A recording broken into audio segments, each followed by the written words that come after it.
মানে শুধু আমাদের মতো ধাক্কাধাক্কি না, শত শত সাহাবী শহীদ হয়েছে। হযরত আলী রাদিয়াল্লাহু তাআলা আনহুর ইন্তেকাল হয়ে গেলেন। হযরত আলী রাদিয়াল্লাহু তাআলা আনহুর ইন্তেকাল হয়ে গেল।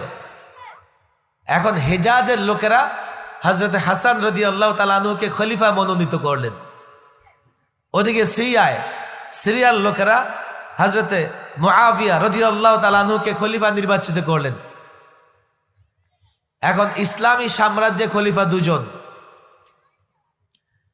হযরত হাসান রাদিয়াল্লাহু তাআলা আনহু 1 বৎসরের মাথায় গিয়ে ঘোষণা করে দিলেন যে না, আমি খলিফা নই, আমার চাইতেও হযরত মুআবিয়া রাদিয়াল্লাহু তাআলা আনহুর ইসলাম এবং নানা কাজে অবদান বেশি, বিদায় প্রাধান্য তিনিই পাবেন।